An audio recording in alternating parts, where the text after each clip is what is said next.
Hello and welcome to Kohler Commentary. Today I'm joined by Dr. Matt Kohler. Hello, I'm back. Back again. Tell Do no friend. Do you have any idea what that song is? Yeah, Slim Shady. Eminem. Huh. Oh my gosh. Anyways, so I invited Matt back on because we received so many encouraging messages from our first Marriage Reflections podcast episode back in April when we were celebrating our 4-year anniversary. And I thought it would be cool to have quarterly check-ins with one another, especially as we had shared all the transitions that were ahead for us this year, practicing that within our own marriage and even being able to continue using this podcast to be vulnerable as a couple as well, because it was so encouraging to hear feedback and also asking for more of these types of episodes. So good job, Matt. You got a lot of great feedback, actually more than I did. So Well, I just follow the lead of the expert here, but I'm excited to be back. I like talking to you about these things and I don't do it on my own. So this is the one chance I get. So one of the main reasons that I chose this timing was because, like we shared back in April, we had announced kind of we are pregnant with baby number 2. We were going to move cities.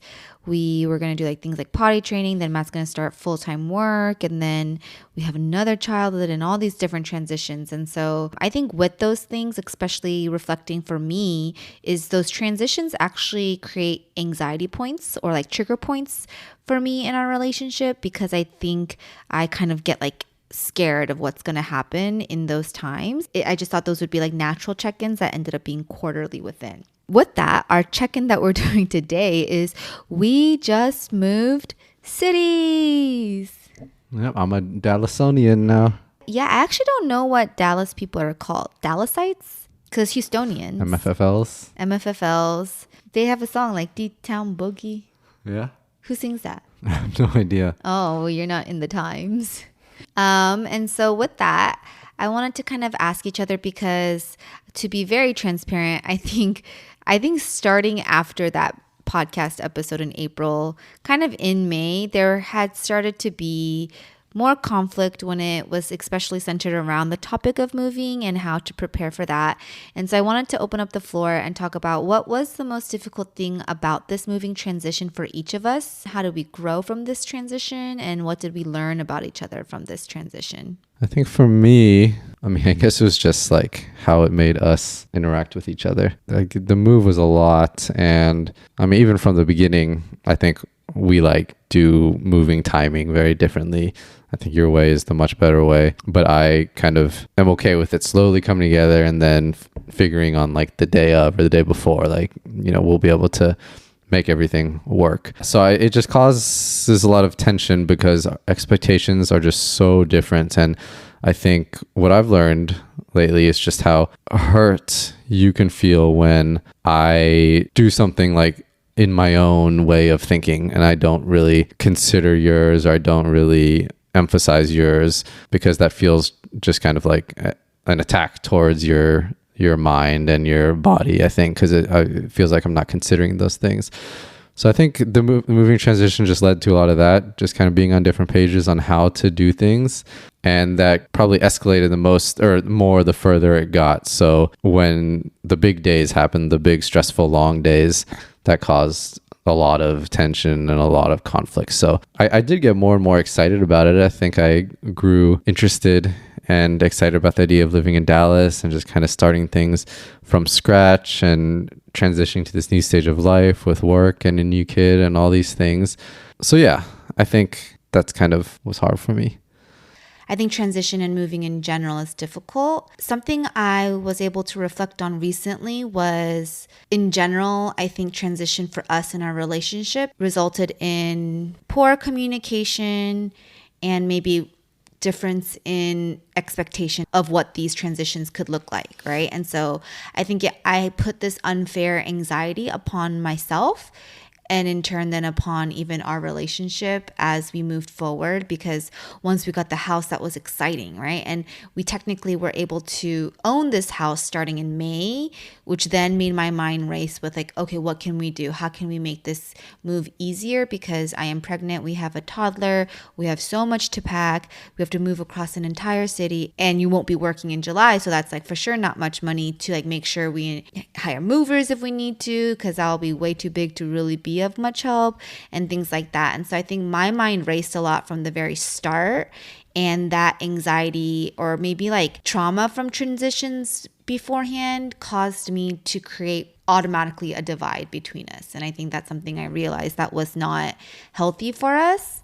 And so, yeah, that's something I definitely reflected on. For me personally, the most difficult thing was definitely, I also don't like being a planner with like stuff like this, but because I feel like both of us are not the best planners with like moves and transitions, I did feel like I had to put on that role. And so I became a very sergeant-like person, I guess, when it came to things. And so when you and I tried to come together and communicate a plan, and I felt like we agreed on that plan together. So for example, okay, today we're going to pack this, this, and this break, and I felt like, okay, we're working as a team, we're communicating. But then let's say I went to go play with Jaden while you did some packing, but I came back and the packing you did, which was like, I wasn't able to really acknowledge the effort you did put in that packing, because I was like, wait, that's not what we talked about in our conversation, right? In our game plan together.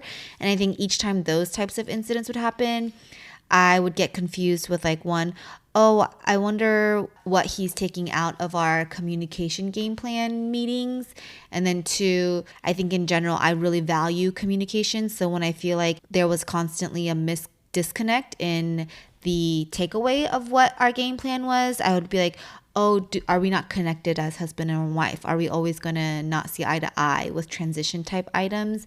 And so then that made me kind of go into a little like isolation hole. I don't know if you agree with that, but that's kind of obviously what I did. Yeah, I think the transitions lead to two styles really like coming through, and when the two styles are very different, like because transition is a lot of planning, there's a lot of like stress, and I think stylistically we're very different in how we handle planning and how we handle stress and how we handle just like things that need to be done. You're a lot more organized and a lot more thoughtful about things, and I just kind of in the moment see something and think, oh, like I think I can work on that. That's something I can check off today. So ultimately, yeah, I mean, everything is true. And I think for me, it really culminated, I guess the day of would be the biggest example, or maybe like the last 3 days, yeah. the week, the bits and pieces, right? Because you're talking about maybe an afternoon where we wanted to get a certain amount of things done. And if it didn't get done in the way we both kind of saw it, it would cause conflict. But this was like 5 straight days of constantly needing to get things done. So that leads to like 5 straight days of conflict. And I think when the conflict becomes that consistent, I felt just like there were very few moments where I felt like a kind energy from you. Like I felt like, my God, like 72 hours straight of just her being mean to me, to put it like in simple terms. So when I feel that way, when I feel like kind of this like big sense of unlove towards me, it makes me really want to be like, well, F this, I'm just going to disconnect and, it's on her to be nice to me again kind of thing. So that was hard. I mean, the week before I think was one of the more difficult times I've had in a while because of that. So it's tough. Transition's hard. There's just so much constant stress. And Right. Unless two people respond to stress very similarly, I think naturally that causes a ton of issues. And I think this is like something in hindsight reflecting, right? Because that week I'm very grateful that people, I guess I don't think about it to text friends when they are moving, but I got a lot of texts within the week before we moved and when we arrived, just like, make sure you're not doing much. You're a pregnant woman. Like you should be resting, blah, blah, blah. And I think like it was weird for me to get those texts because it was not what I was doing. I was doing a lot of like physical labor and physical work. And I think there was a part of me that began to resent you about it, but it's not like you made me do that, right? Like I think that was a part of me, and kind of things I shared in my therapy reflection episode was like feeling like I always have to do and feeling like I always have to make sure I'm pulling my weight or getting things done, because otherwise, like, where is my worth? And I felt a lot of that in the move and wanting to be recognized almost for that effort of things that clearly I shouldn't be doing. But I was so consumed with that feeling of like sacrifice that I was doing that I was also not able to see, like you said, the harsher words that were coming out of my mouth, or like the unkind energy and warmth that wasn't present for those few days, because it was such a tense time physically for us, but then also, right, like logistically, since there were things that fell through, like the movers weren't as independent as we expected. So even the day of moving, Matt had to help them a lot, which meant I had to do a lot of other stuff on my end because we had like 4 hours to finish the entire house before we left. And so I think I was discouraged when we got to our new home and we started the foundation of like officially living in our Dallas home with like a tired and tense relationship with each other. And then that got into my head and stuff. And so it definitely wasn't the best week for us starting here. Yeah. It was pretty bad. I'm not trying to sugarcoat anything clearly, but the fact that we're doing this episode together is even a miracle because it was a really tough transition. Yeah, I mean, I guess if we shift to the last part of this one, the what did we learn about each other?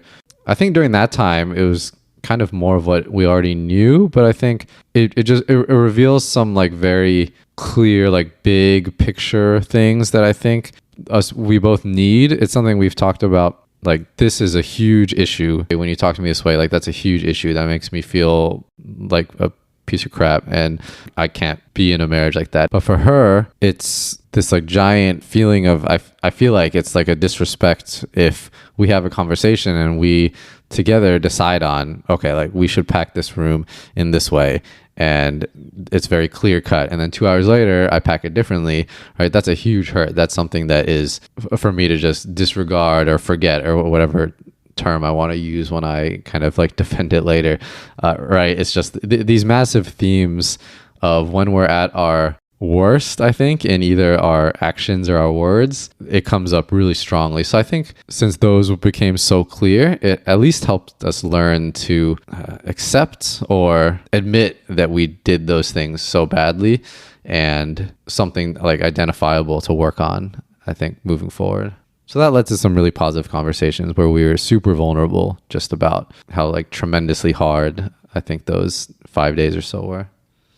It's still a work in process. I think it's been about a week since we've really been able to feel a normalcy in the tension that stirred or ignited in a very fiery way the last couple of weeks. But I am really grateful for how we have been able to come back on the same page and apologize to each other, repent to God too of how we did treat each other, and be excited still for Dallas, right? Yeah. Before we look forward to Dallas, just wanted to really honor the city of Houston and say goodbye to the home we did have for 4 years, a home where Jaden was born and really grew into his personality that's so joyful at the age of 2. And so I thought it'd be nice to reminisce a little about our time in the Bel Air Innsbruck Med Center area. So we can come up with 3 of each of these together just to pay homage. Yeah. Top 3 memories of our time in Houston. I think one more broad, because Houston being the only place Jaden has lived comes with a lot of feelings and memories. 2 different like homes, different life stages as an infant, and then when we moved he was almost 2.5, so many different stages of life. So I just can picture him in so many different settings, whether it's napping on me or playing in the playground or his first experience in the pool, all these things. I just will always have very special memories of Jaden, just Houston being his first home. Yeah, I would definitely echo, like, if we had to be specific, then it would just be 3 Jaden memories. So one all-encompassing would definitely be Jaden.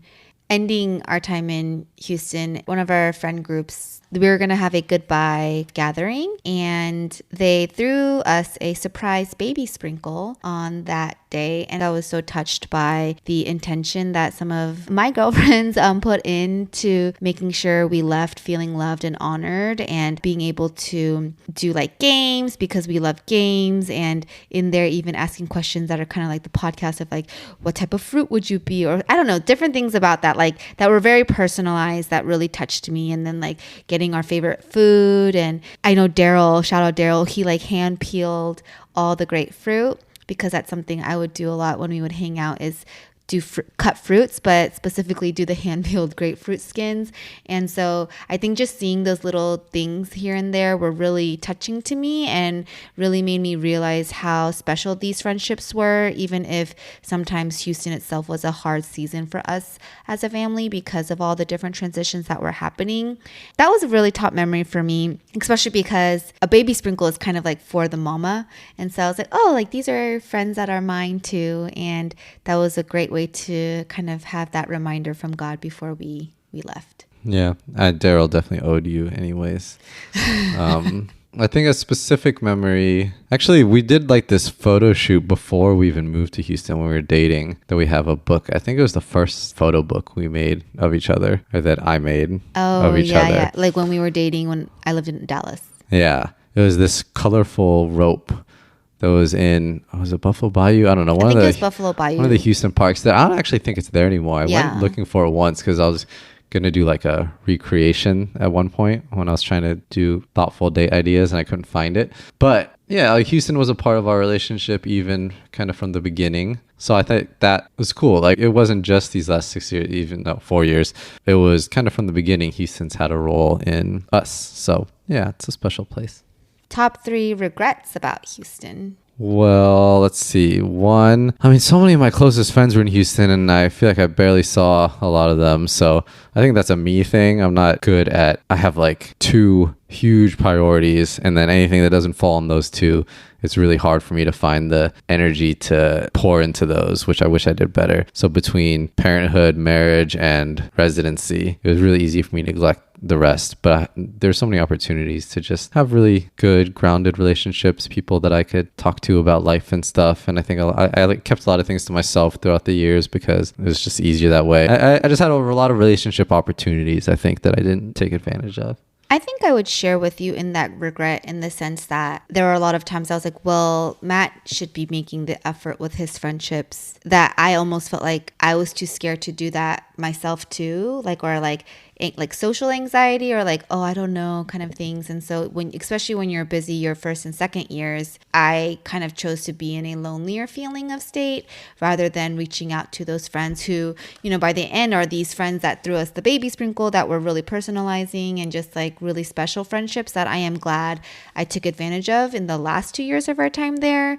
But definitely wishing I wasn't so fearful of maybe my insecurities within what this group could have meant, that I didn't act upon it sooner. So I would agree with you, and like almost putting too much of that responsibility on you, and that wasn't fair because you were going through residency, which was a very tiring stage of life as well.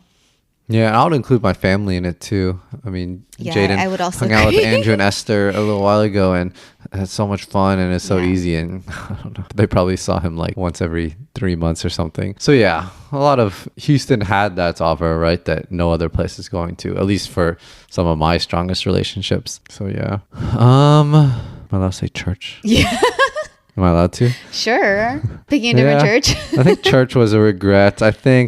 I don't know, not to talk too specifically about the church side, but I think more so just the idea of a church that fit our stage of life and supported us in a way that we needed, and at the same time would allow us to pour into the church to our capacity. The balance just wasn't good in the church that we went to. And I think that was a missed opportunity itself, because the church is a place of safety that nowhere else can provide, but we didn't feel that there. So I think 4 years of feeling not fully safe in our faith body, I guess. I think we could have been somewhere else that allowed us a little bit different experience. But yeah, it's just hard to not think about what that could have added in our relationship, right? Supporting our marriage, supporting Jaden, those kinds of things. We're still very grateful for some of the relationships we were able to make. Yeah, sorry.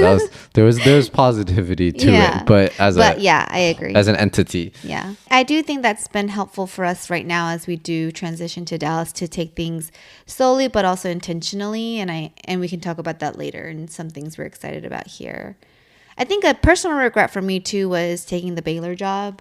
I definitely think that affected my starting years in Houston because of like the boss, toxic culture, and all of those racial microaggressions, and coming home and letting that kind of fester. Yeah, that actually probably be my third regret is you doing that. And then just imagine if you could have started Emerge from the beginning. I know. Yeah. That would have made Houston a very different experience. Yeah, that would definitely be like something I forgot since it was in the first 2 years, but something that really actually impacted my mental health from the start, which like we don't think about it, right? Because it's like work is money and salary and living and things like that, but you spend most of your day there, and the messages you receive and the community and culture that's around you and surrounds you is so important. And so that was definitely really unhealthy for me, and then I definitely brought that home a lot and felt like those needs were not heard because you were so busy with your work, right? And then adding on the other stuff of like the community part, feeling kind of confused with that in the beginning years. I definitely see the foundation having not been very grounded in our first 2 years. Although I think the latter 2 years, maybe Jaden helped since he like makes you be a better person, right? Like children sometimes force that out of you, but I'm still really glad with all of the friendships we were able to still cultivate. Yeah. Top 3 things I'll miss. I'll say my relationships, so family and friends, my workout group, which is also friends, but it's been good. It's kept me in shape. And oh my gosh, I was just thinking of another one. What was the third one? Daycare. Jaden's great daycare opportunity. I would say those same exact 3 because we said we're going to make the list together. Workout? Okay, I'd say daycare, family and friends. I guess my friendships are different from yours, so hopefully that's understood through that comment. And then I don't know what the third one would be. Tiger Noodle House? There's not many Houston specific things I think either of us are going to miss. I guess like it's actually all the child care things I figured out there. Like I had a group with like Second City and like going to a place with Jaden and kind of going out of my comfort zone because I wanted to give him a good day every day.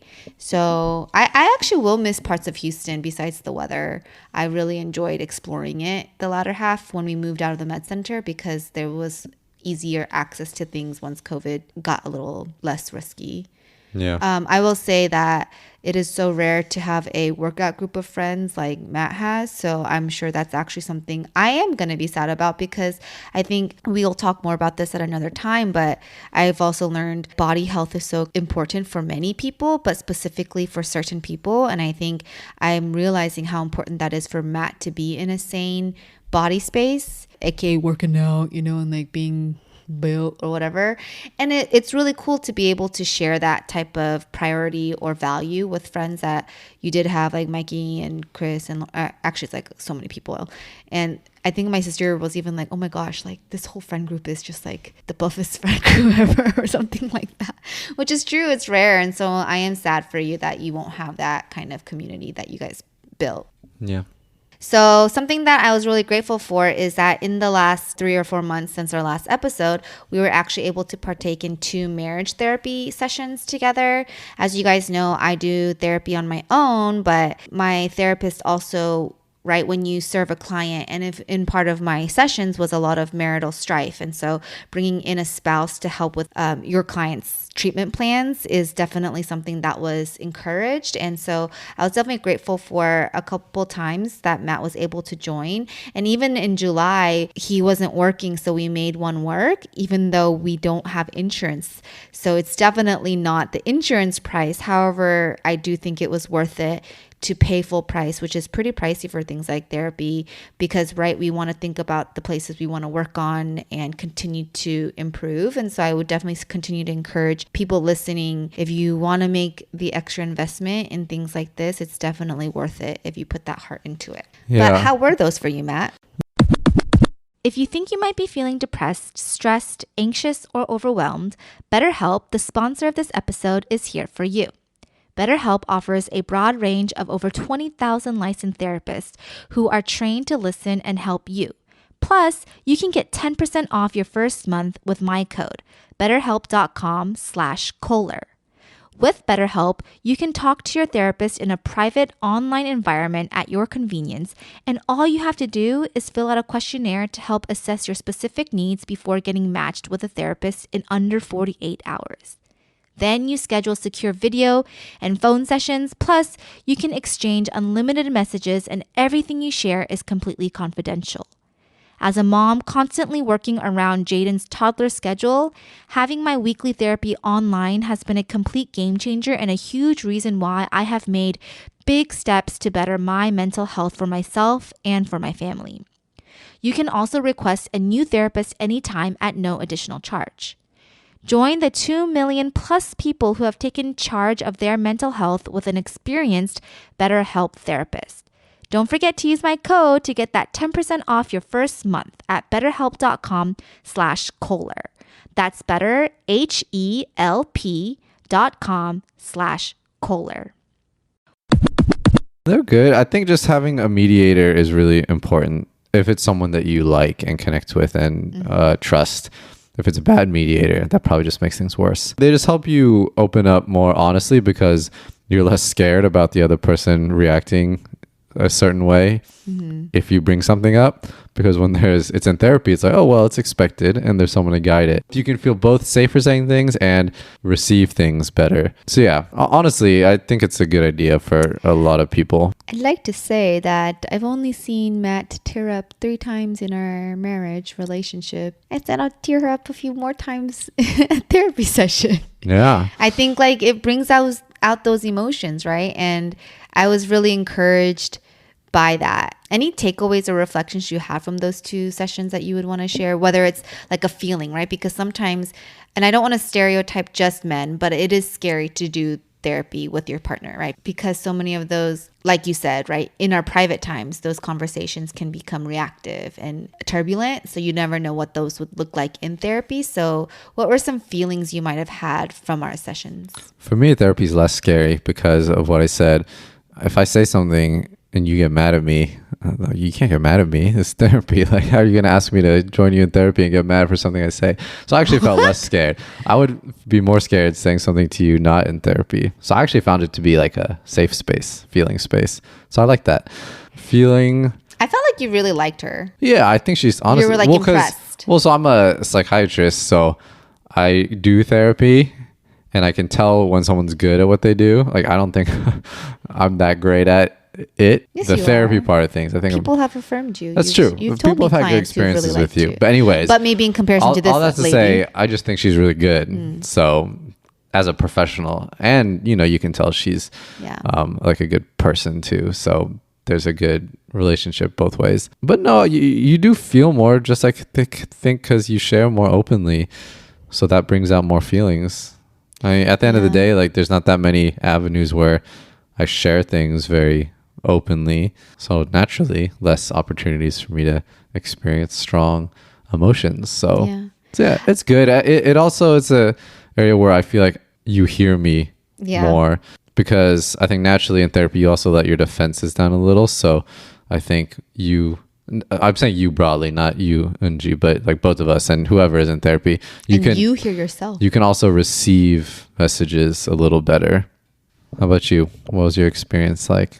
I was a little thrown off at our first one together, only because, right, she's my therapist. And then she was never like defending you over me, but I was like, oh, whoa. I think I had said something and she was like, okay, well, Unji, right now it's Matt who's saying this way or something. And like, I don't think he said it this way or whatever. And I was like, oh, okay. But I was happy she created that safe space, right? And made sure if there was an interpretation that wasn't correct or something like you said, she created that space for both of us. Even though I am technically her client, it was not like that was the case to make it feel like she knows me better or something like that. So I really appreciated that from her, because I think that helped you also feel like it wouldn't be like a 2 versus 1, but a you and me, and she's guiding. Yeah, there's actually at least 2 times I can remember where I said something and then you reacted strongly. I interpreted it. Yeah, you interpreted it, and then she said, I don't think Matt actually said it that way. Or I don't think Matt actually said that. You're right. And then I was like, Did I you need feel a you little in my snarky? everyday conversations. one thing I also, right, is like, how do we process? And this is not healthier, but I think I'm both. I internally process a lot. And once I feel like I've processed emotions or feelings, then I will externally process to whoever that might be, right? And share those reflections. But I had always felt like you almost didn't do either. Like you didn't really internally process much. And you also didn't externally process much to me. And I know it's because we didn't have like a safe space too. Well, but I'm learning through therapy is like, and not just therapy, but sometimes we're in group settings and you'll say something and I will feel hurt because I'm like, you've never said that to me. Like, and it doesn't have to be about us. It's just like, oh yeah, I believe in blank, blank, blank. And I'm like, what? Like, I didn't know that. Like, there's a lot of things like that surface up where as a Enneagram 2 or as a relational person, I want to feel like you would tell me your not deepest, darkest secrets, but even just like thoughts, right? And so I think hearing you process in certain ways made me learn you are an external processor. And as much as I would hope I can be the one that creates that safety for you, I would like you to have more externally processing avenues because I think that's really helpful. When I did my final program psychiatry evaluations with my program director, who is amazing, she told me that I don't speak very much, but when I do, the words I say are super valuable. They held more meaning than like anyone else who was talking in the meetings. I agree with you. And I don't externally process at all. When we've talked about it, you say you do. So rare, like with someone. That doesn't mean you don't speak with people, but you do externally. Oh, yeah, like you're not yeah. an internal processor for I sure. don't know if I really understand the definition of internal external processing. Isn't like, how do you process information? Do you do it by yourself and like do you reflect it on it and process it on your own? It doesn't mean it has to be the correct process, but like when you're feeling something, that's which one? Internal, like kind of you do it on your own. Or external, like, which I think you do is because you say all these things when you're with people that I'm like, oh, I didn't even know you thought about stuff like that or whatever. It like kind of comes out. Enneagram 9, I know like Wani is also an external processor, and I think that's a 9 thing. I don't even know what I am, but I definitely do not talk to other people very much. Yeah, through therapy, I've seen like it's really helpful for you. I mean, therapy brings out the best processing probably for a lot of people, but I think in general, right, like we kind of shared, because community wasn't like super strong for us in Houston, even though like you had good friends, right? That's different from like accountable community in that sense. I do also feel like you weren't able to have those relationships sharing way that sometimes a wife can provide, but sometimes it's a group of brothers as well. So I'm excited to see what that looks like. Yeah. Anything else we want to share about therapy, what we might have learned about each other, or what was most helpful? No, I think just don't shy away from doing it. I think I've seen its value a ton, even just in a couple sessions in marriage. At the very least, if there is conflict that seems to be recurring over and over, I think there's probably not very many avenues that can help you understand each other better than doing it in kind of a session like that. Well, now that we do feel a sense of excitement and togetherness here in Dallas, what are some things we might be looking forward to? What are we still anxious about? How do we feel like God might have already been moving in our time here? Well, anxious about a second baby, and anxious about Jaden doing daycare, and anxious about, less so work, but a little bit now that it's coming up real soon.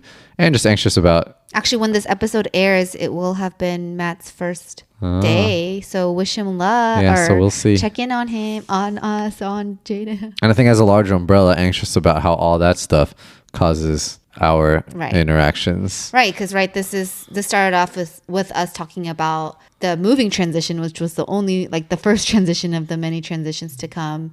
Yeah, but I'm looking forward to just setting up the home, making Dallas feel like home. I'm excited for work in the sense of getting my profession moving, helping people, I guess, in a way that is on me, like no more training, that kind of thing. And then kind of the provision that can provide in affording the things that we've talked about. I'm looking forward to just getting the day-to-day settled so it feels partly routine and not just everything is this big new thing, because that's a little anxiety provoking. But yeah, how about you? I know Dallas is... what about those things you said because I'm anxious about those as well. And besides anxious about it because of how it could affect our marriage, are there other reasons you're anxious about it, or is that the main thing? I think I'm anxious about how it's going to affect my own time. I already feel like I'm so strapped for time that I can barely fit in a few things that I really value, whether it is working out or even just a short time to read a book or to like lay on a couch and not do anything for 30 minutes. I'm just worried that it's going to add more and I'm just going to feel less able to take care of myself well. So yeah, that on top of how it will affect our marriage, I think are big things. But I know Dallas has a little bit different meaning to you. It means a little bit different living here and moving here for you. So how about you? I think I am most anxious about Jaden in all of this, wondering how it would actually affect him more than us, because I stay up late at night, even though I try to sleep, just worried that it'll affect the way he feels loved, or, going to daycare, whether it's physical sickness or being confused why he suddenly has to be there every day from like you said, some days 7 to 5. I don't know, just like makes me so scared. And I want to like protect him from those feelings of things. But I also know that that's me projecting my own fears, right? Like I'm the one that would be scared of losing relationships or wondering why my parents might not be there, things like that, which one, he's only 2. So I know it's not going to affect him long term. But I know it's also like me just wanting to protect from a projection of my own heart rather than, so really having to trust God would be there over him and knowing God loves him more than we do, which is crazy, but true. I feel like a bad father because Jaden is very low on my list of things I worry about. I worry about me and you and us. And even the second one, Jaden's probably like 8th on my list of worries. I think he'll do fine. Over working out? I don't know. Over 30 minutes of nothingness? Yeah. I mean, I don't know. I think that's also kind of a reflection of mom guilt, mom mental load, like what you just think about. Not that that's like shows more this or that, but that's just like what fills my mind, right? This is disclaimer, not a comparison of love. This is just what fills my mind, because Jaden is like the first thing I think of when I wake up and the last thing, which is that's what my mind has been now programmed and trained to revolve around. That's interesting. I haven't really thought of that. Like, what's the first thing I think of and the last thing? Mine's actually you. I mean, that's probably a much healthier, right? Well, like he wakes up. Yeah, first thing I think of is, I wonder how Unji slept last night.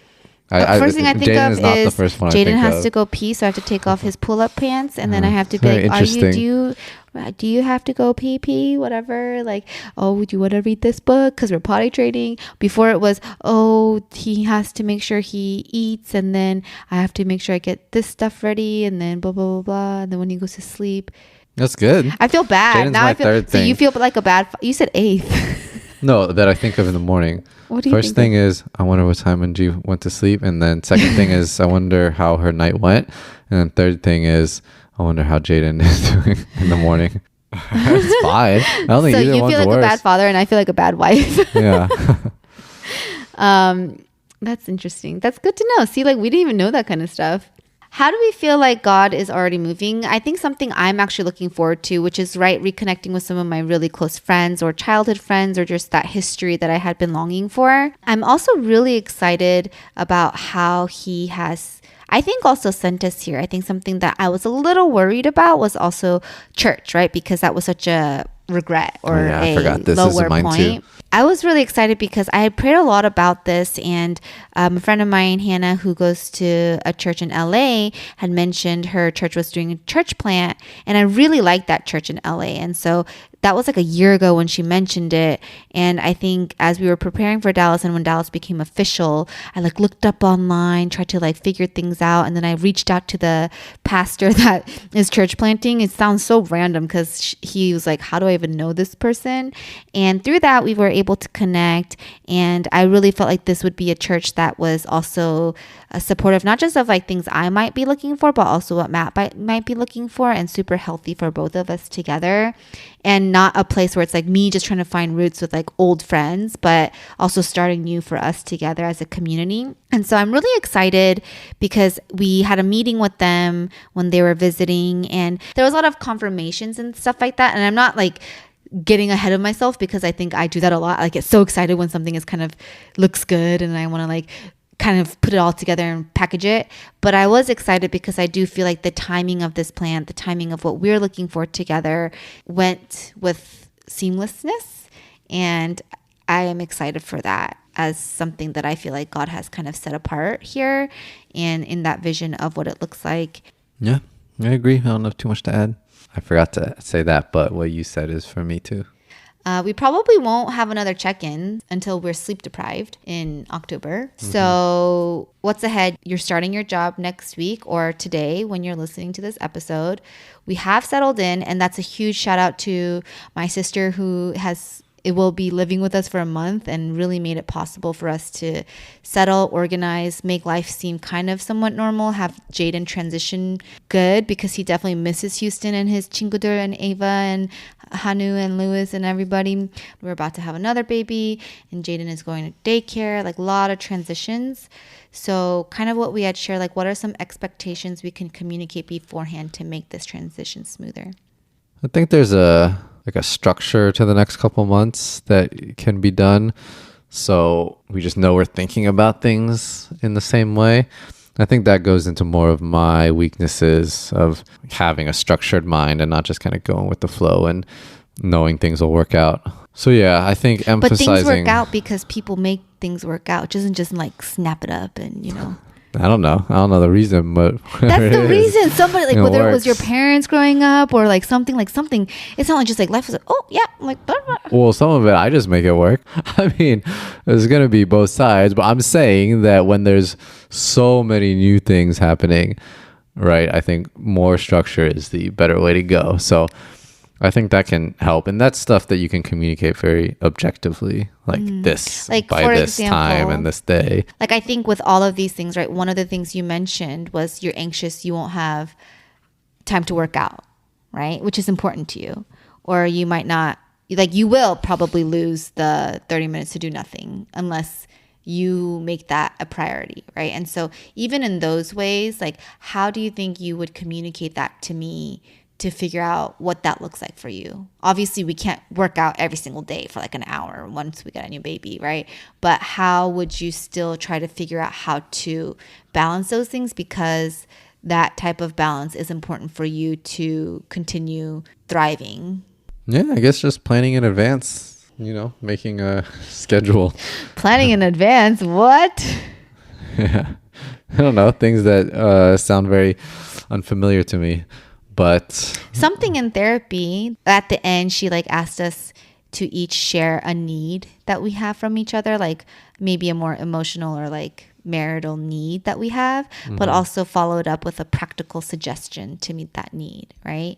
And one of the things I said was like to feel more led in our marriage, but one of that was as simple as like, I have this crazy spreadsheet that makes Matt feel overwhelmed. And just to preface, I didn't need those crazy spreadsheets when I was single because I remembered everything on my mind because my mind is wonderful. However, as a family and a child, like you forget things and you start to like realize how much more you need to add on your plate. And so I started having this spreadsheet that Matt would be like overwhelmed with, but I would also be hurt because I felt like he wouldn't look at this spreadsheet, which was what I felt was like some sort of order and structure to the busy schedules that we were all leading.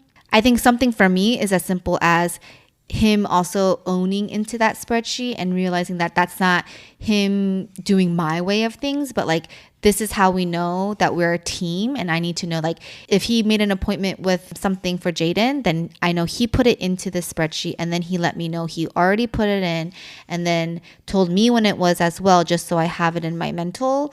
But then that knows that like we're moving forward in stuff together. And I think that's really helpful for me. And it, for some people that could seem so small, but like for some people that don't plan or are not planners, like Matt naturally wasn't all his life, then that could be more of an effort that I need to help remind him with at the beginning.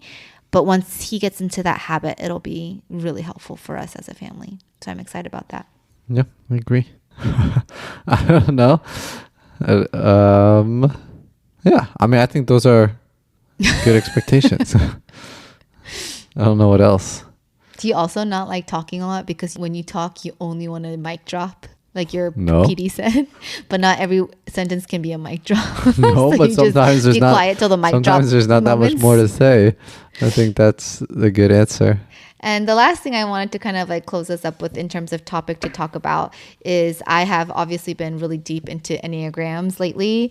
And I think we can finally officially announce that I'm an Enneagram 2. And Matt he has owned that he is an Enneagram 9.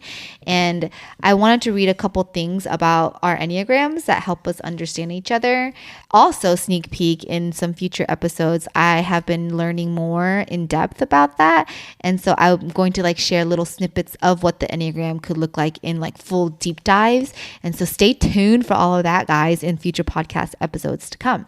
But what I wanted to read was 2 descriptions from each of our types and what resonates with us and our spouse as we read these type descriptions. So I'm going to start with me. Not only am I an Enneagram 2, but within each Enneagram, there are subtypes: a sexual one-on-one subtype, a social subtype, and a self-preserving subtype. And I can go into more depth about that later. But I am a social 2 subtype. And what that means is, and I read these on at Enneagram and Marriage, which I would highly recommend. It's specifically how to kind of think about the Enneagram in marriage lens. And I just enjoy listening to those. So a social 2 subtype wants to bring healing to many and spends much time planning ways they and their partner can do this together. The social 2 must learn to heed their spouse's boundaries so they don't evoke anger or brewing resentment, which can create an unseen chasm between them. This too also needs boundaries. A 2-wing 3, which is also what I am, in marriage often deeply feels the needs of their spouse, family, and friends and helps them whatever the cost. 2-wing 3s balance their strong social style with their love, which make them highly desirable to many. Marriage with a 2-wing 3 is energizing and vibrant. 2-wing 3s often focus on the needs of others so intensely that they forget their own. Reminders of self-care and pulling back are very necessary in marriage. So when I read these 2 descriptions, which I believe are very spot on about me as Unji, what resonates with you as my partner as you read this? I think it describes your character well, right? You spend your time and energy kind of planning. You desire to heal people, to meet people's needs. Are you reading? Yeah. Well, I mean, yeah. Why wouldn't I? That's literally the description. Yeah. I think the action part of it, when you're not feeling great about yourself or the things around you, those things can become more tedious or more draining to you. It's all the stuff that requires you to be thoughtful for other people and to put other people first and to put yourself second and focusing on others' needs so intensely. I think those can become actually a detriment to you when you're not feeling well, because you feel that pressure to such an extreme that when A, it takes away from you being able to take care of yourself, but B, if you are trying so hard, she's laughing as I farted. It's a very immature, I don't know if that's a 2 thing, but what I was going to say is, yeah, so A, it takes away your ability to care for yourself, but B, if you feel like you're trying to do all these things for other people, but it's not working, then you just blame yourself and it spirals kind of out of control sometimes. So that's how I see it. I'm surprised the word boundaries didn't stick out to you. Oh yeah. I've talked a lot about boundaries. You're not very good at setting boundaries. Oh yeah. But that kind of goes with the other things I'm saying. I think when you're not in the healthiest place, your boundaries aren't that existent. Right. And then these actions become almost negative things. These positive actions become negative to you. Yeah. For me, what resonated with when I read my own as well were things like I need boundaries. And it's quite interesting kind of what sticks out, right? I agree with those things of I've always wanted to bring healing to many. I've always wanted to bring this vibrant energy wherever I am. And I think what I read here is they want to bring this now with them and their partner together, right? So there's this really strong desire that I need you to do this with me. And I think when I don't feel that reciprocation of excitement, like you said, it does make me feel sad. My partner doesn't want to do this. Why not? Or something like that. And I'm learning things right? Physical health is important to you. Certain things for you are important to you, but they're not important to me. But I think but the way my mind works is we're going to bring so much healing or bring so much growth for a greater good that why not this way? And I forget to heed to your boundaries. And I think that's what has caused a lot of the anger or resentment that I kind of saw from this description. And so it's really helpful for me to learn me as a single social 2 versus me as a married social 2. The last thing on the second description, reminders of self-care and pulling back are very necessary in marriage. That's something maybe I could afford not to do when I was by myself, especially because I was a healthy single person. But now as an unhealthy married person, right, it's so important not to just think those things are the selfless things, which if not done well, they're not selfless at all. They're actually quite selfish. And so really thinking about what is important in our marriage and what is the actual needs versus what I want for this like social community bonding experience type of stuff. Anything else before I go to yours? No, should I read mine? I can read it. Oh yeah, that's a practice. Oh, look at you already know it. Okay, go. So I'm a self-preserving 9, apparently. That's a subtype. You really agreed. I agree with you. I'm not going to have much to say about these two because I agree with nearly every word except maybe like one line that I don't really understand. The self-preserving 9 subtype loves to take care of themselves as well as to be thought of by their spouse. They truly want to protect the needs and emotions of their spouses and family also. Not wanting to cause anyone else hurt, they often don't ask for much from others in their families but take care of themselves quite comfortably. Sometimes, since the SP9 reaches in and not out for support, they miss the opportunity to be vulnerable and to lean in with their needs. They may leave a relationship too early altogether if they don't allow the discomfort of asserting themselves and waiting for their spouse to learn from the 9's healthy and strong engagement that offers voice to both parties. 9-wing 8s. I'm also a 9-wing 8. 9-wing 8s are strong, peaceful, and thoughtful of others. In marriage, the 9-wing 8 needs time to withdraw to themselves as a balance between fun and routine.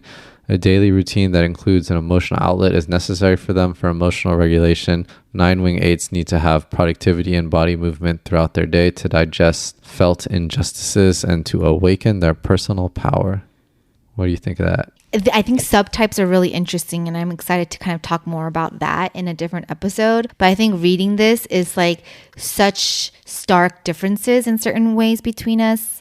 So some things that stuck out to me as you read this was that you often don't ask for much from others and take care of themselves comfortably. That stuck out, and they miss the opportunity to be vulnerable and lean in with their needs. So those things stuck out, I think, because one, right, this is when something that could seem selfless in the mind of a 2 is actually selfish.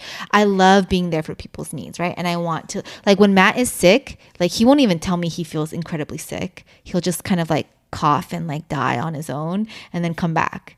And like, he'll be like, oh yeah, this is the worst I've ever felt in my life. And like in that, right, like it makes so much sense. He just takes care of himself. What's the point of like telling me even, I guess, as a mom who has to take care of Jaden during that time? But part of me is like, I didn't even know you were sick. I want to empathize in that feeling of sickness, or like I want to empathize in certain things. I don't know. That's like my personality, but he is very good at just like kind of taking care of himself in those ways. And so it's quite interesting that even in that, there's like this feeling of disconnect that comes from me. That's not even fair, but it's just something that I wish he would be like, oh, Unji, I'm sick, and like lay on my head while he rests even at night. And then the vulnerable thing is also, right, like I am like, unfortunately, like one of the queens of vulnerability. And I kind of want that from my partner. And when you read mine, like that's, I feel like vulnerability is a great tool to bring out greater healing in like the greater groups or whatever, which was a social 2 thing. And so it does make me feel sad when I don't feel even in our relationship there is a vulnerability, but I have to understand that that's something maybe you're not as comfortable with that I have been more comfortable with, right? And rather than have these resentment feelings that, oh, my partner doesn't feel safe to be vulnerable with me, like having even a way to continue to encourage that, but not like impatiently, but solely for, I don't know if that makes sense. But those things stuck out in the first one. And then for the wings, I think I read about the body movement stuff in the past. So that's something I really try to prioritize for you. Because for me, I'm like, I think body is important, but you think it's really important. I think you even mentioned it one time to me, like when we were preparing for marriage, like you think physical health and like or mental health, like all these other health is important, but body health was also an important thing. I was like, how interesting that you brought that up. But I do think a self-preserving 9 is actually really important for them to have the body health. And I think that stuck out and something I have been trying to do. Oh, the withdrawing. I think even when you shared that one of the things you're anxious about is not having like 30 minutes to do nothing. Like for me, I'm like, what? Like even today I read a book, and the whole time I read the book, I felt guilty that I was reading a book. I was like, I could be doing more, but my body is really tired because I'm in my 3rd trimester. So I read a book while you guys are playing with Jaden. And the whole time I felt like I couldn't go read a book in a different room because I felt like I had to be there. And I don't know why. And that's not healthy at all. And there's this guilt in that. So I think sometimes when you need the opposite, right, which is like 30 minutes to yourself, because that's just what you need, I can't seem to understand that, but that doesn't make that wrong. Yeah, that's okay. I can combine that with the working out part. I don't need both. Oh, okay. So those can go together. Well, that's helpful to know. I thought that had to be different. No, Okay. that's what working out accomplishes. So when you too. read it, as in now externally processing out loud, how did you feel? Yeah, I mean, I think it's very accurate, which is cool. Just reading like the thing that feels a lot like me. I mean, I think like avoiding conflict and comfort, not just to myself, but like other people is important. So that's why like... Oh, yeah. Remember that one example? Which one? Remember the Facebook Marketplace and the table? Oh, yeah. I Can we listed share it? this table, which I wish I would have sold this table. Now we just have it sitting in our garage. But we wanted to sell this old table. Disassembled because it didn't fit in the U-Haul. So we agreed to list it for 200 with the ability to negotiate lower. But then Unji... No, actually before that, I was having trouble selling at 200, so I just dropped it down to 180, which is seemed very reasonable to me. And then later, after I did that, Unji told me that she no longer wanted to sell the table unless it was at least 200. So she was pretty firm in that. Well, I didn't know that you dropped it. I was just thinking about it. Yeah, she didn't know. I don't think it's worth it to sell it. Yeah. So I didn't tell her. I heard that, and I had already dropped it to 180, so I couldn't like undrop it. And she was pretty clear that she didn't want to sell it for under 200 anymore. So, but I didn't tell her I dropped it to 180 because in my head I was like, well, if I tell her that, I think there's a chance that she's going to get mad at me. And I would rather just not share this to ensure that she can't get angry at me because she won't know. So, but you also you were like, okay, well, what if we try to like later, like the next day or something? Oh yeah. You were like, okay, Unji, like, what do you want to sell it at? And I was confused. I was like, I want to sell it at 200. I thought I already said that. And you were like, well, like, what if they want to negotiate? Can we set a negotiating price? Because Matt was trying to say 150 another time, like earlier. I was like, I think 150 is just way too low. Like, we can try to figure it out later. And he goes, well, what about 180 then? And I was like, fine. If you really feel like we have to negotiate it to 180, then that's fine. But I don't want to go much lower. Yeah, because I anticipated, hopefully I can sell for 180 and then I can just because you already changed. Okay. Yeah. So then later, you were talking to a potential buyer. Yeah. So I just showed her the post. I think she has to see the post. Because I was like, I want to see what the picture looked like. Yeah. So I showed it to her, and then that led to a big fight because on the listing it said 200 and crossed out, and it said like 180. It was like a lie, I guess. Which not only was it a lie, you also tried to manipulate it the next day by making it seem like we came to that agreement together. Yeah, it was a bad idea not to, but I just wanted to not have her get angry at me on the front end. So I made the wrong decision. But that's how my mind works. I was like, why? Like, I felt so betrayed. I was like, how could you lie to me? Like, how could you manipulate the situation and make me think it was 180? Like, that we agreed on 180, but you only made me think we thought 180 because you already did 180. But he did all of this because he was like, I just wanted to avoid conflict. And even though, like, in this situation, not all situations, but in this situation, he should have told me the truth from the start. I was like, one, maybe I didn't create an emotional safe space for him to feel comfortable to do so. Like, that's always something that's there. But two, he really likes to avoid conflict. I was like, this man is for sure a 9 now, you know? But I think that's helpful because even though I can't seem to understand, because on the flip side, as a 2, I would hate to be lied to and betrayed, feeling like that, right? Betrayed is a harsh word, but like feeling like that, like an authentic situation, unauthentic. I really finally realized more of Matt's and of like harmony and peace is so important. And we had already had so many like little tits and tats of moving on the way that he wanted to not make that happen again. Unfortunately, it happened even bigger, but we got over it quite quickly.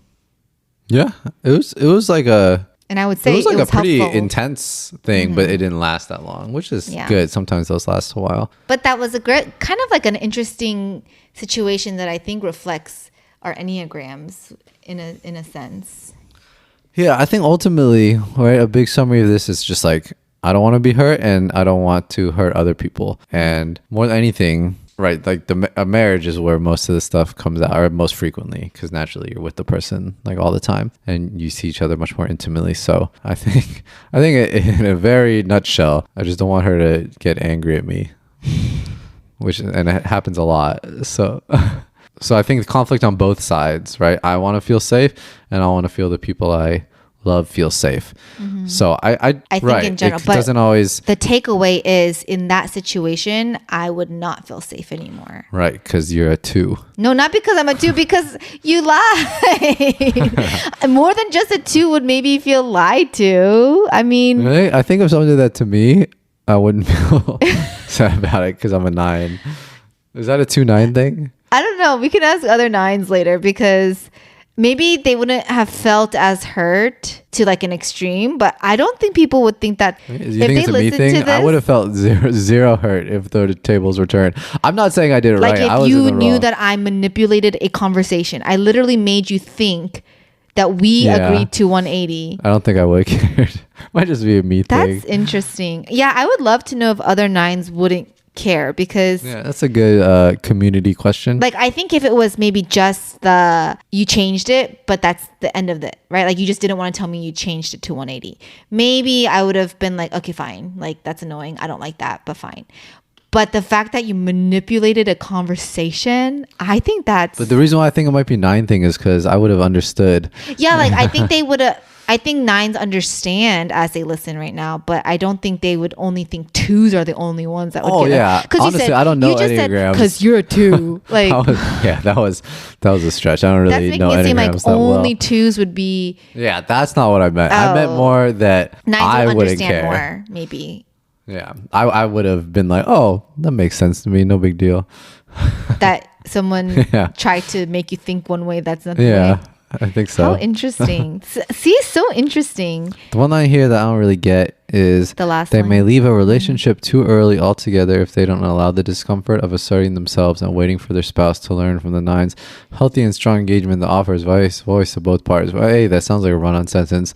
And B, I think that's kind of the opposite, because they may leave a relationship too early if they don't allow the discomfort. To me, I would stay in a relationship too long because I want to avoid the conflict of leaving a relationship. Oh, that sounds like another 9 I know. Right? Yeah. Actually. Yeah. So that's why I didn't really get that last sentence. But other than that, I identify with the rest of it. Interesting. Okay. Anyways, I'm excited to bring more dynamics. I hope to bring some other couples about their Enneagrams to kind of just hear different thoughts on stuff. I thought this was kind of fun. Any strengths do you want to conclude our marriage with? We both try really hard in our own way to support our family and our marriage and our son. We just have to kind of merge those to work with each other. But I do think that's strength. I think not every marriage has 2 people that are like equally yoked in truly doing what they can, even if it doesn't always come out right? But I have no doubt in my mind that like you put all your energy and effort and mental capacity to try and do like the right thing for Jaden and for our family, and I'm pretty sure you feel the same way about me. So I think not having a doubt that like, right, sometimes one person's more removed and one person is a little less like engaged or something, like I feel like is a strength that we're both very passionate about doing that well. We just haven't for each other necessarily. So I think that's a strength. Oh, I also forgot. I believe you have such a very good, steadfast, and peaceful presence. So I think that's very appreciated, because I know I can get emotionally unstable at times, you know? Yeah. Yeah. What are our strengths, though? I do think like when we are at our healthiest, and I think that's what I'm excited about, because there are opportunities to grow together here and hopefully be committed to accountable community as well, not just each other, even though that's important. I think we do need to cultivate those anyways, but I think that we would be a couple that really could exude like warmth and hospitality and love. I think we just need to feel that from each other, and I think that's what we are starting to understand. And I think taking efforts to do that, whether it be that I appreciate you doing therapy with me a couple of times and being fully present and as vulnerable as you've probably ever been has been really encouraging for me. And then also things like always trying to make an effort, knowing that quits is not the answer, even if the feeling of quits could be desired. Yeah. And so I'm grateful that after Jaden goes down, like 10 to 15 minutes of just talking about the day before we can zone out with Netflix or zone out with other work that we have to catch up on, and to be on the same page in those ways has been really helpful. And I hope we can just continue to communicate those things with each other. Yeah. Okay, we're going to close it out. And no fruit. Do you want to do any fruits or no? No. Fine. Wait, what fruit are you? Fruit, like maybe you say a fruit of me. What fruit are you? Yeah. You can go first if you have one. I don't have one. That was, if I were to describe Matt in a fruit that is not a banana for eight, I would have to pick something like, maybe like a white peach. Yeah, those are firm. Like, I think white peaches have this like peaceful vibe. Like when I see a white peach, I'm like, I want a white peach. And sometimes I think when you bite into them, they're always good. And they're pretty and they got good butt. They're like, they're the butt emoji. You got a nice butt. That's true. And they're kind of like whitish but Asian. Like I feel like I don't think it's not an Asian fruit, but I know like a lot of Asian households love white peaches, and that was not something I think a lot of that wasn't something. Yeah. That's good. Works on a lot of layers. Yeah, but sometimes they're not always good either. Like they're not always in season, and I feel like you have to be in season. You know what I'm saying? Like, I don't understand that one, but kind of like what your PD said. Like when you're in season, you drop the mic, but other times you're just kind of like ripening for that moment. I guess. I really like my answer. Okay, go. I think you're a mango, because I think when a mango is like at its best, it's like the best fruit. And I think you're like really, right? I think like you're one of the most fun people, kind of the life of the party. An awkward just life. Like people, like everyone likes being around you when you're the best mango. But if you get like a little too ripe is still good. It's the green ones or whatever. Yeah, but if there's too much happening and it gets like like way too mushy or something, then it's really hard to do anything with that mango. Like you just kind of gotta get rid of it and find a new mango. Interesting. So not get rid of you, but wait for you to leave that stage and turn back into a good when I mango. feel emotionally when unavailable, you gotta wait for me to come back. Yeah, like you can be impossible to be around in those moments. So like just like those mangoes are impossible to eat. You have to wait for the good one. Okay, we're gonna do a quick game. We're gonna do the alphabet because Jaden loves the alphabet, and we're gonna think of the first boy name we think of for each letter of the alphabet, and that is the only list we can pick our second child from. I don't know if I want to be that restrictive. Alvin, Brad, Caleb, Draymond, Alfred, Frank. I can't think of a single G. Gary, Henry, Isaac, Josiah. I didn't say Jaden on purpose. Kelvin, Leon, Matt, Nate. Oh my gosh. Obi, Prince, Quinn, Ryan, Steven, Tanner. You. Usain. No, I have to think of it. Uriah, Vin, Walter, Xavier, Yaman, and Zephaniah. Wow. Okay. Can you come up with them? Okay. Okay, I guess maybe... I was doing it literally the first name that came ahead of each letter, as you could tell. Maybe if they overlap, so then that's the name. Oh, maybe. Maybe not. All right, go. Ready? Albus, Boris, Chad, David, Ezekiel, Frank, Gerardo, Hoyt, Ignatius, Jackson, Caden with a K, Leonardo, Mason, Novicic, Orion, Peyton, keep going. Quaris, Russell, Samuel, Theodore, Urine. That's not a name. Umbrella. That's not a name. Umbert. Okay. Vladimir. Winston. Exxon. It's not a name. Xavier. Oh my gosh, that's our son's name. Yo. Nope. Yemen and Zacchaeus. Horace, you have a lot of Russian names. I feel like you really want a foreign baby. I think the three we overlapped. We had overlaps? So we had Frank. Oh, you said Frank? Uh-huh. We had Yemen and we had... You said Yemen? Uh-huh. And I we think you said had Yemen. Xavier. So Frank, Xavier. And Yemen. I would have done your D, but you said Draymond. What did I say? David. Okay.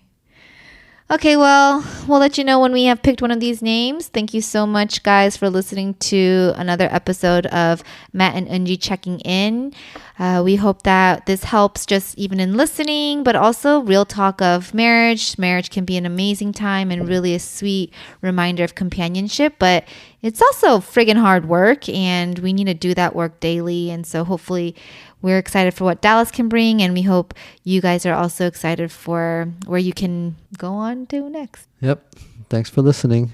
We'll see you next time on Koller Commentary. If you enjoyed this episode, make sure to rate it 5 stars and subscribe so you never have to miss another. Go to @KollerCommentary to comment your key takeaways and share what you want to hear about next. I would love to hear more from you on the topics you want to listen to. Thank you for being a part of this community. Bye.